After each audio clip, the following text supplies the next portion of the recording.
여러분 행복하십시오. 성령 충만하십시오. 아멘.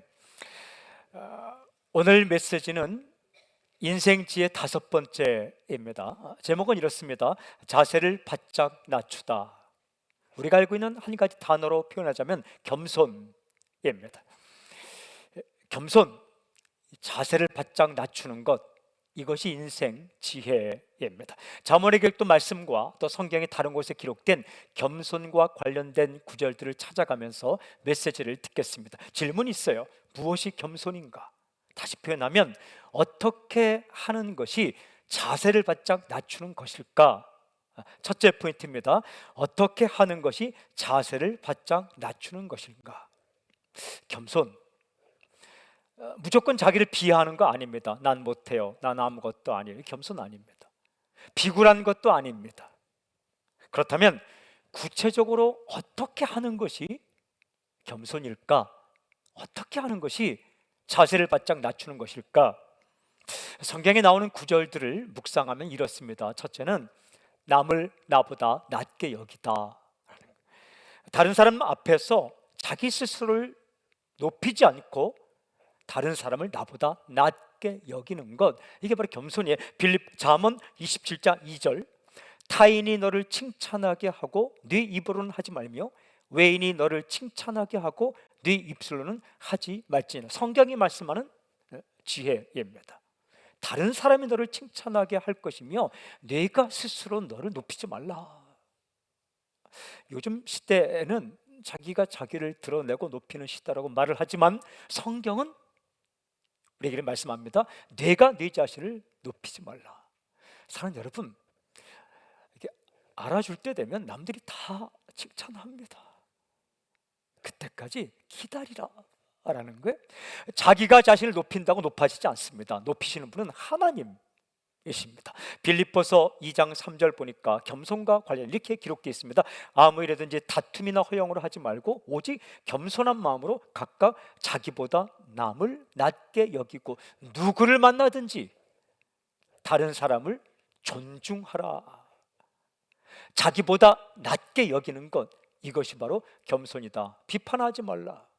그리고 무시하지 말라. 그리고 그의 강점을 찾아서 이 점은 나보다 낫구나 생각하라라는 거예요. 여러분, 어린아이를 만나도, 젊은이를 만나도, 초보자를 만나도 나보다 나은 점이 있구나, 그렇게 여기라는 거예요. 가까운 사이에서 굉장히 중요한 겁니다.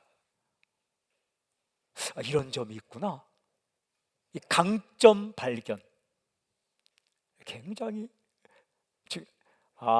나보다 나아. 여러분, 부모님들은 자녀에게 이렇게 말할 때에 자기는 학생 때 모두가 모범생이에요. 요즘 세대 젊은이들이 참 이 생각이 있습니다. 저는 중학생, 고등학생 수련회를 많이 가고 젊은이 수련회를 요즘도 많이 가는데 이야기해 보면 훨씬 나아요, 우리 때보다. 여러분 말고 우리 때 무슨 생각하고 살았는지 모르겠어요. 하지만 요즘 젊은이들은요, 자신의 미래에 대해서, 인생에 대해서 굉장히 깊이 생각하고 살아갑니다. 그때 존중감이 생기는 거예요. 우리 부모 세대에 대해서도 이것도 못하는가? 그것이 아니라 나보다 낫다. 여러분, 시골 교회 가면 우리 권사님들께서 찬양할 때에 곡조가 다 똑같습니다. 모든 곡이 곡조가 다 똑같아요. 고요한 바다, 이런 곡조예요. 뭘 불러도. 하지만 그 찬양에 깊이가 있어요. 기도에 깊이가 있어요. 강해 설교, 큐티 몰라요. 하지만 그 어르신들은 40년, 50년 큐티 한 거예요. 성경 읽고 삶에 적용하고, 그게 큐티예요. 누구를 만나든 어느 장소에 가든 나보다 낫구나, 이렇게 여기는 것이 자신을 낮추는, 바짝 엎드리는 것이다. 두 번째는요, 우뚝 선 자리에서도 자세를 바짝 낮추다. 마태복음 21장 5절에 보면 예수님의 겸손한 행동이 이렇게 기록되어 있어요. 시온 딸에게 이르기를 내 왕이 내게 임하나니 그는 겸손하여 나귀 곧 멍에 매는 짐승의 새끼를 탓도다 하라 하였느니라. 왕으로 예루살렘 입성하시는 예수님의 모습을 보여줍니다. 왕은 우뚝 선 자리입니다. 남들보다 드러나는 자리. 하지만 예수님께서 나귀 새끼를 타셨다, 바짝 낮추셨다라는 거예요. 이 행동을 이렇게 기록합니다. 그는 겸손하여. 겸손이 뭐냐? 우뚝 선 자리에서도 자세를 바짝 낮추다라는 겁니다. 고린도전서 10장 12절 굉장히 중요한 말씀이 있어요. 그런즉 선줄로 생각하는 자는 넘어질까 조심하라. 살다 보면 어느 순간 이렇게 자신이 서 있는 것처럼 드러날 때가 있습니다. 그때에 우쭐하거나 자만하지 말고 더욱 자세를 바짝 낮추라. 의 겸손이다. 사랑하는 여러분, 사람은 늘 깨어지기 쉬운 질그릇과 같아요. 대단한 것 아니에요. 깨어질 수 있는 질그릇 같아요. 저는 사람을 참 많이 만나보면서 사람이 강한 면이 있지만 이렇게 약한 존재구나 깨달을 때가 있어요. 그렇게 많이 공부하고 연구하고 그렇게 많이 경험하고 긴 세월을 살았던 사람이 어느 한순간 그 마음의 담대함이 와장창 깨어져서 손을 부들부들 떨면서 어찌할 줄 모르는 그 사람이에요. 늘 깨어질 수 있는 질그릇 같은 존재라는 것을 알아야 되는 거죠. 그래서 뭐 하나 잘했다고 거들먹거리지 않고 그렇지 못한 사람을 무시하거나 조롱하지 않고 우뚝 선 자리에서도 늘 자세를 바짝 낮추는 것, 이게 지혜다라는 겁니다. 이게 겸손이다. 세 번째 겸손의 구체적인 행동은 내 생각이 아니라 하나님의 말씀을 붙들라. 하나님 말씀 앞에서 자세를 바짝 낮추고 내 생각이 아니라 하나님 생각을 따르는 것, 이게 겸손입니다. 스바냐 2장 3절은 겸손과 관련 이런 구절이 있더라고요. 여호와의 규례를 지키는 세상의 모든 겸손한 자들아, 너희는 여호와를 찾으며 공의와 겸손을 구하라. 겸손한 자들, 겸손한 자들이라는 표현 앞에 이런 구절이 있어요. 여호와의 규례를 지키는. 그러니까 내 생각을 주장하지 않고 하나님의 말씀을 지키는 것이 겸손이다라는 거예요. 미가서 6장 8절에 이렇게 되어 있어요. 사람아, 주께서 선한 것이 무엇임을 내게 보이셨나니 여호와께서 내게 구하시는 것은 오직 정의를 행하며 인자를 사랑하며 겸손하게 네 하나님과 함께 행하는 것이 아니냐. 이런 표현이 나와요. 겸손하게 네 하나님과 함께 행하는 것. 겸손은 무엇인가? 나 혼자 살지 않고 내 생각만 가지고 살지 않고 하나님과 함께 행하는 것이다. 하나님의 뜻과 하나님의 생각을 따르는 것이다. 우리 크리스찬의 겸손이 무엇인가? 말씀 따라 사는 거예요. 늘 자신을 낮추는 것 하면서도 자기 멋대로 사는 것, 겸손 아니에요. 좀 뻣뻣하게 보이지만 그래도 말씀 붙잡고 하나님의 생각 앞에, 하나님 말씀 앞에, 하나님의 뜻 앞에 자신의 뜻과 생각을 꺾고 살아가는 것, 이게 겸손이고 이 사람이 하나님의 백성이다 라는 거예요.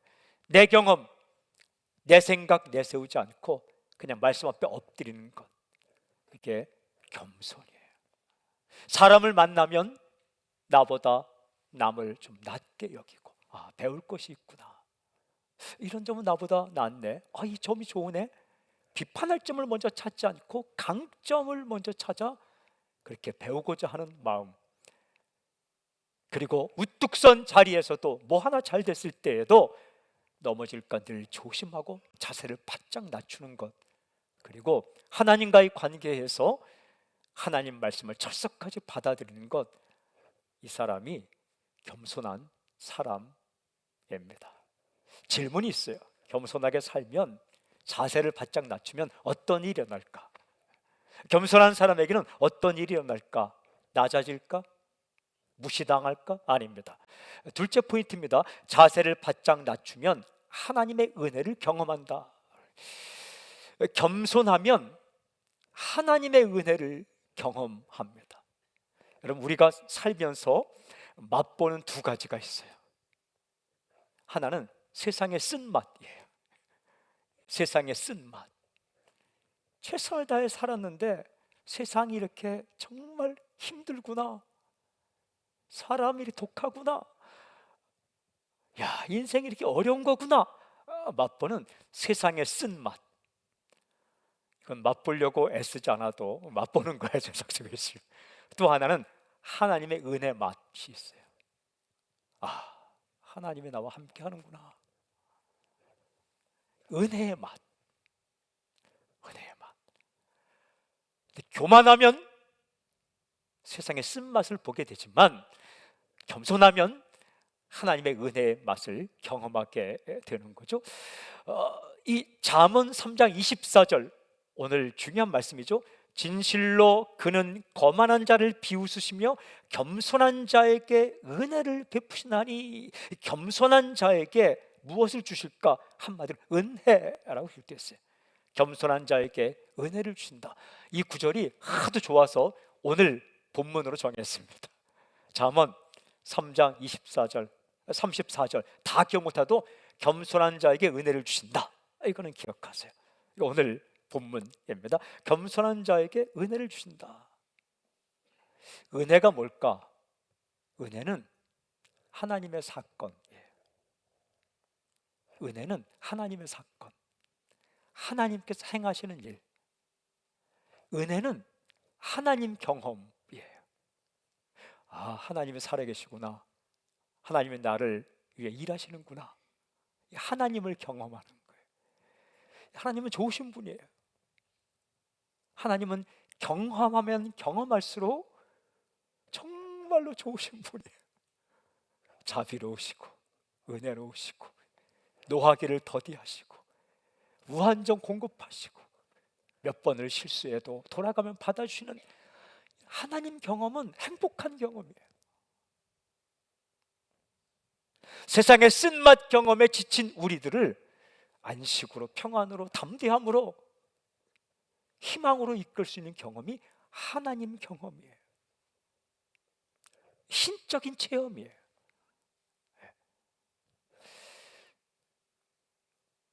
이렇게 겸손할 때 하나님을 제대로 경험하게 된다 라는 거예요. 베드로전서 5장 5절에 이렇게 베드로 사도는 말합니다. 다 서로 겸손으로 허리를 동이라. 하나님은 교만한 자를 대적하시되 겸손한 자들에게는 은혜를 주시느니라. 은혜를 주신다. 겸손한 자에게 은혜를 주신다. 예. 질문이 생겼어요. 하나님은 겸손한 자에게 어떤 은혜를 주시는가? 좀 구체적으로 목록을 좀 알아야 되지 않겠습니까? 도대체 어떤 은혜를 주실까? 제가 성경을 다 찾아봤어요. 겸손이라는 구절을 다 찾아보니까 여러 은혜를 주시더라고요. 정답, 여러 가지 은혜. 겸손한 자에게 주어지는 여러 가지 은혜가 있는데 구체적으로 어떤 은혜를 주실까? 제가 이 말씀을 찾다가 이렇게 많은 은혜를 주실까라고 생각될 정도로 많았습니다. 야, 겸손한 자에게 이렇게 많은 은혜를 주실까라고 생각될 정도로 굉장히 많았습니다. 그런데 성경을 다 찾아보다가 한 구절을 찾았는데 겸손한 자에게 주시는 은혜를 딱 3가지로 요약해 놓았더라고요. 잠언 22장 4절, 겸손과 여호와를 경외함의 보상은 재물과 영광과 생명이니라. 겸손한 자에게 주시는 하나님의 선물 3종 세트, 재물, wealth, 영광, honor, 생명, life. 제가 이 3가지 이렇게 번역해 보았습니다. 먹을 것을 주시다, 그리고 존경을 받게 하시다, 그리고 살려주시다. 먹을 것 필요한 거 공급해 주시고, 그리고 존경을 받게 하시고, 그리고 위기에서 살려주신다. 이게 겸손한 자에게 주시는 선물 3종 세트였어요.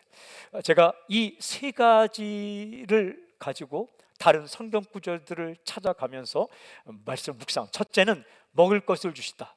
잠언과 같은 지혜서인 시편에 보면 이렇게 되어 있어요. 시편 22편 26절, 겸손한 자는 먹고 배부를 것이며. 겸손한 사람은 굶지 않는다라는 거예요. 사람이 교만하면 굶을 수 있지만 겸손하면 절대로 굶지 않는다. 굶지 않게 하신다. 시편 147편 6절, 여호와께서 겸손한 자는 붙드시고 악인들은 땅에 엎드러뜨린도다. 자세를 바짝 낮추고 겸손하게 행하는 사람을 하나님께서 나몰라라 하지 않고 끝까지 붙들어 주시고 그에게 먹을 것을 주신다. 여러분 생각해 보십시오.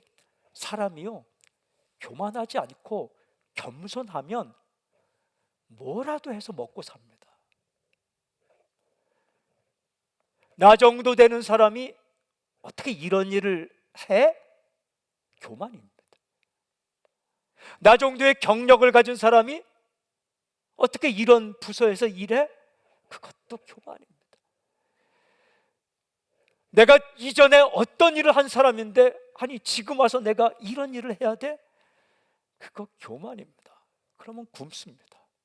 하지만 이 일도 감사하다. 이 일도 감사하다. 겸손하면, 맡겨주심에 감사. 겸손하면 그 사람은 굶지 않습니다. 하나님께서 겸손한 자에게 일거리를 주시고 그를 절대로 굶지 않게 하신다. 직접적으로 하나님께 공급하시기도 하지만 그 겸손한 태도를 가진 사람에게 일거리를 끝까지 주셔서 그에게 먹을 것을 공급해 주신 하나님. 기적적인 방법으로 채우시기도 하지만 세상 속에서 그 겸손한 태도를 가진 사람에게 길을 열어주셔서 채우신다.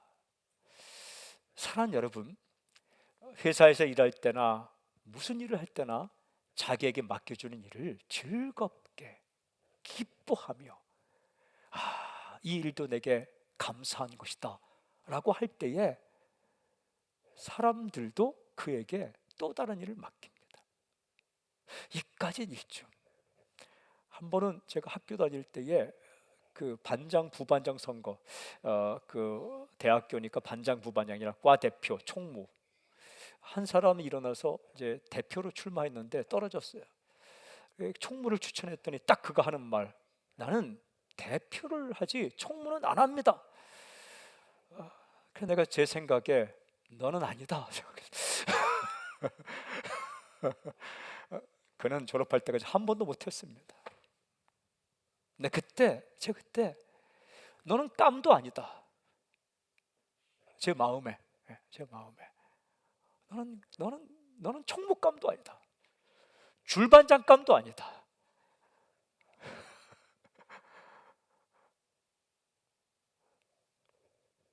사람들의 생각에 그 한마디가 그 교만, 그런 사람 대표 맡기면 큰일 납니다. 이것도 감사하다. 이 일도 감사하다. 이 부서도 감사하다. 이 위치도 감사하다. 때로는 무보수로 내게 일을 맡겨줄 때도 있지만 이것도 감사하다. 이 마음으로 겸손히 임할 때에 하나님께서 그에게 길을 열어주시는 거예요. 길을 열어주시는 거예요. 성경 읽어보면 룻기가 있죠. 룻은 이삭 줍기 하던 여인이에요. 왜 이삭을 주었어요? 뭐 노을진 그 들판에서 멋있게 보이려고 이삭 주은 게 아니에요. 남자 만나려고 이삭 주은 게 아니에요. 보아스 만나려고 이삭 주은 게 아니에요. 그냥 먹고 살기 위해서. 시어머니 나오미도 먹여 살려야 하고 본인도 이방 땅에 와서 이민 와서 그 가나안 땅에 와서 모함 여인이 먹고 살아야 되니까 그냥 이삭 주운 거예요. 남의 밭에서 다 곡식 빼고 그냥 남은 거 그거 이제 떨거지 이렇게 주워서 살려고 최선을 다해 준 거예요. 근데 그 보면 그 이삭 줍기 하는 곳에 있는 반장이 그 룻을 유심히 본 거예요. 성실하게 아침부터 저녁까지 쉬는 시간 잠깐 빼고 최선을 다해 줍는, 이삭을 주어야 얼마나 줍겠어요. 하지만 성실하게 줍는 그의 모습을 보고 보아스가 왔을 때 추천을 하는 거예요. 오늘날로 말하면 저 룻이란 여인이 무보수 아르바이트생인데 얼마나 열심히 하는지 보스가 왔을 때 추천을 한 거예요. 이렇게 보아스는 그의 성실한 모습을 보았고 자신의 아내로 삼게 되는 거죠. 다 그런 거예요. 그렇게 시작되는 겁니다. 자세를 바짝 낮춘 사람에게는 하나님께서 뭘 해도 먹고 살고 살게끔 해주신다. 여러분, 이 일도 감사하다 하면 뭐 해도 먹고 살 수 있지 않겠습니까? 그죠? 두 번째는 존경을 받게 하시다. 자세를 바짝 낮추면 존경, honor, 이 존경을 받게 합니다. 잠언 18장 12절 이렇게 되어 있어요. 사람의 마음의 교만은 멸망의 선봉이요 겸손은 존귀의 길잡이니라. 교만하면 망한다. 왜? 하나님은 교만한 자를 싫어하기 때문에. 이 교만은 멸망의 선봉이다. 하지만 겸손하면 존귀하게 됩니다. 존귀하다는 것은 존경을 받고 귀하게 여김을 받는다 라는 거예요. 결국은 사람들은 누구를 존경하느냐? 겸손한 사람 존경합니다. 자신을 낮추는 사람 존경합니다. 잠언 29장 23절 이렇게 돼 있어요. 사람이 교만하면 낮아지게 되겠고 마음이 겸손하면 영예를 얻으리라. 여기서 영예를 얻는다는 것은 영어 성경에 보면 honor, 존경을 받는다. 똑같은 말이에요. 왜 그렇게 될까요? 하나님께서 그 사람 높여주시기 때문입니다. 베드로전서 5장 6절 그러므로 하나님의 손 아래에서 겸손하라. 때가 되면 너희를 높이시리라. 겸손하면 하나님께서 높여주실 것이다. 존경을 받는다. 여러분, 존경을 받는 것 행복 중에 행복입니다. 행복 중에 행복이에요. 선생님을 생각해 보세요. 너 이것도 못해 매일 지적하는 선생님 아니면 네가 이것을 아는구나. 근데 요것까지 알면 좋겠는데 이런 마음으로 너희는 어떻게 나보다 낫나?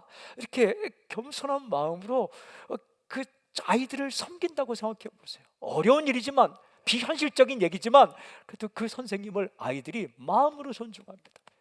처음엔 조금 선생님 뭐 이상한데 하지만 결국은 그 선생님 존중합니다.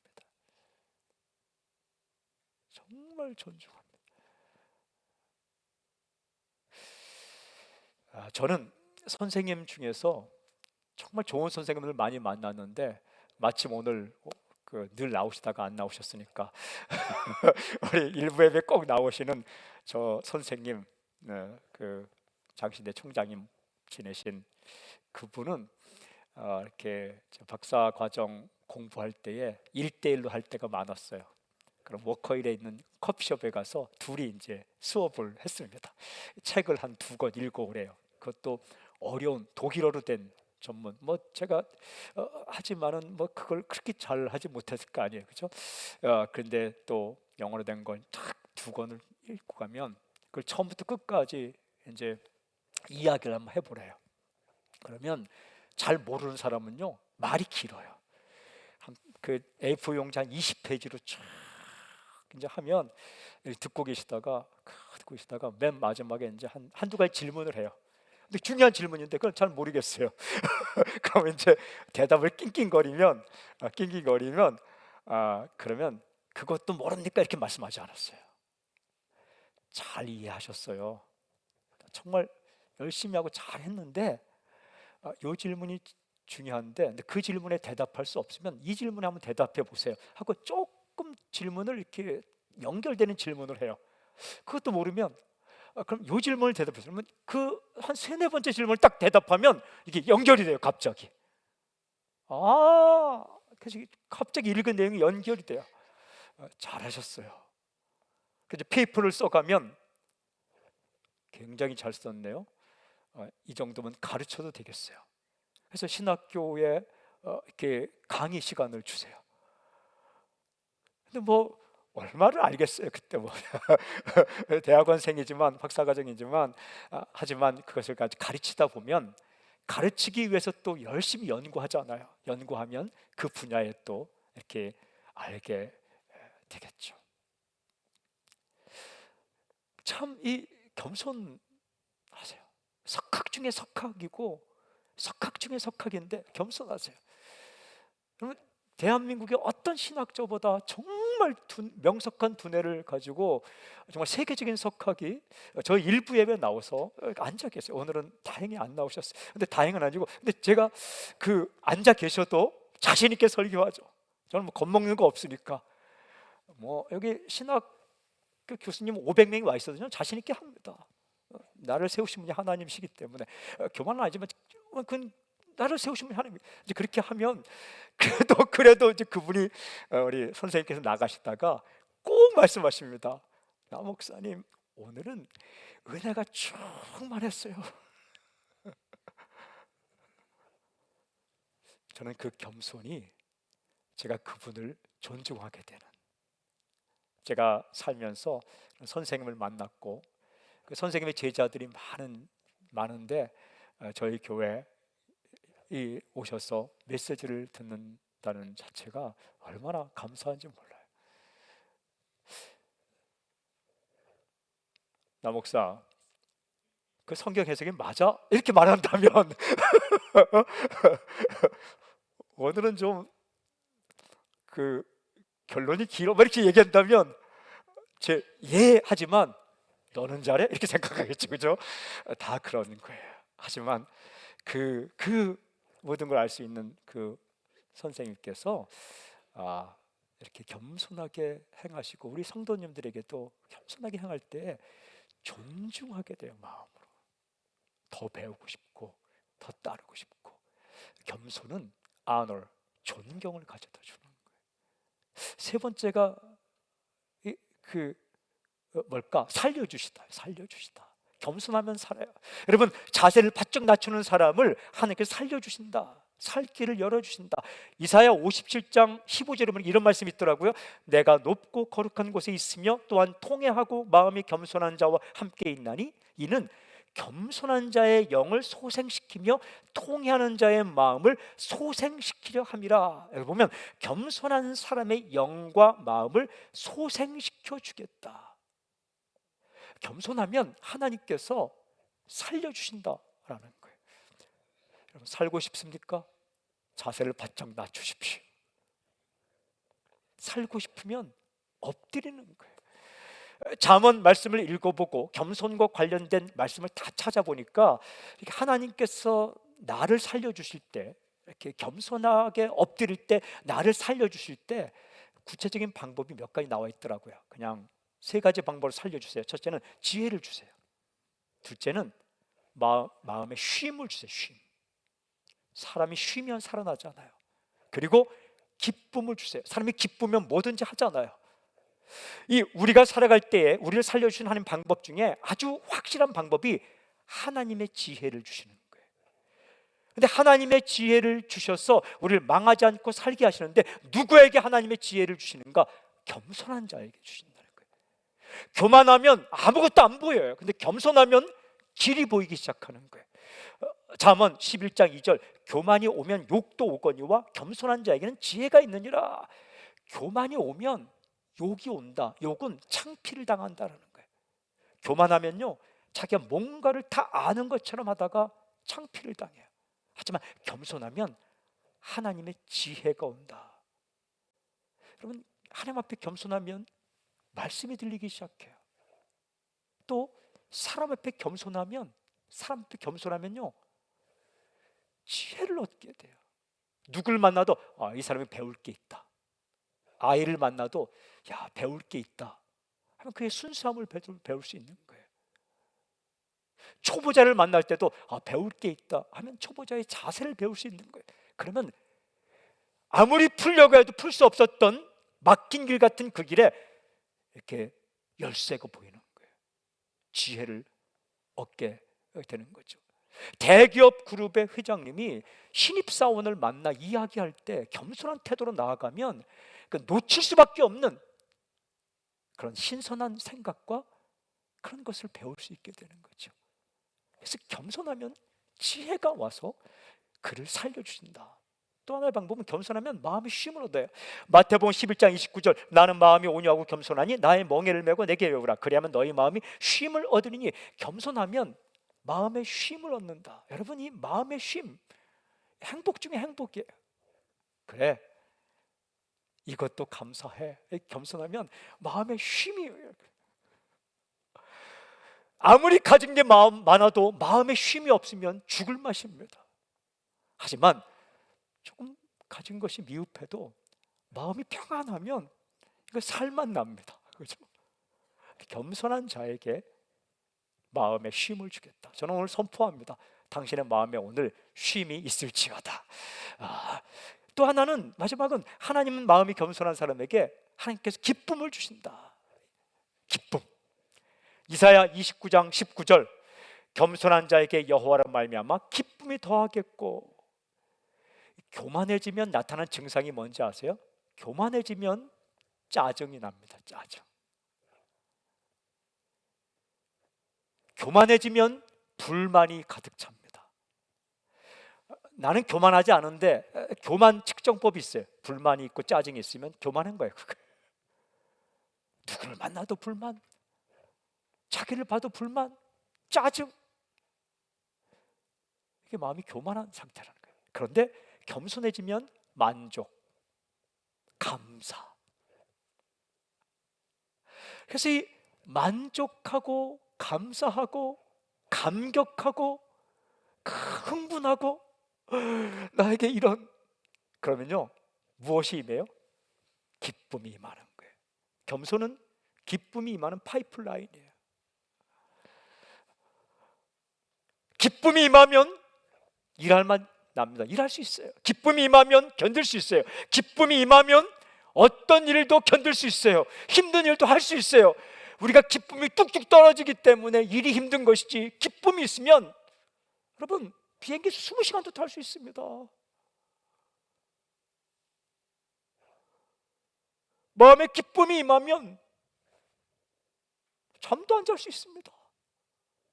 잠은 주무세요. 하지만 기쁨이 임하면 돈도 쓸 수 있습니다.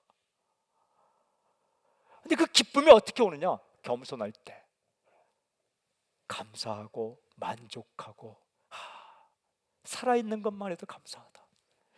야, 이렇게 내가 이 일 하는 것만으로 감사하다. 내 이 가족들, 이 사람 만난 것 너무너무 감사하다. 망치 들고 나에게 달려들지 않는 것만 해도 감사하다. 그 있을 때 기쁨이 임하는 거예요. 고백하자면 저는 저희 교회 주일 예배 올 때마다 정말 감사합니다. 나는 우리 사람 살리는 교회 성도님이 좋아요. 접대성 멘트 아닙니다. 정말 좋아요. 목회자들, 장로님들, 사역자들, 그리고 오늘 보면 이렇게 찬양팀 멤버들, 제가 오늘 비디오 영상을 보면서 생각한 건데, 내년에는 꼭 찬양팀 전체를 같이 한번 갔으면 좋겠어요. 어디를 가든지 밴드팀 한번 같이 이렇게 해서 미리 한 1년 전에 정해서 가면 참 좋겠다라는 생각이 들고, 여러분 그때에 기쁨이 나는 거예요. 사랑하는 성도 여러분, 자세를 늘 바짝 낮추세요. 하나님 앞에서 자세를 낮추면 말씀이 들리기 시작합니다. 우리 경험의 세계는 하나님의 말씀의 세계를 뒤엎을 수 없어요. 경험하지 못한 하나님의 세계가 얼마나 넓은지, 롯데월드, 서울랜드, 무슨 그거 비교할 수 없는 하나님의 월드, 그 무궁무진한 세계 앞에 바짝 엎드리십시오. 누구를 만나든 사람 앞에서도 바짝 자세를 낮추십시오. 배울 게 있다. 나보다 낫다. 이 일, 이 사람 감사하다. 그때에 지혜를 얻게 돼요. 배우게 됩니다. 살아나게 돼요. 먹을 것도 주십니다. 존경을 받게 하십니다. 사랑하는 여러분, 자세를 바짝 낮출 때에 하나님의 은혜를 경험하게 될 것입니다. 주님께서 그렇게 살아가셨어요. 겸손하신 주님, 우리의 모범을 보이신 주님, 우리 주 예수 그리스도를 찬양합니다. 할렐루야. 주를 높여 드립니다. 아멘. 아멘.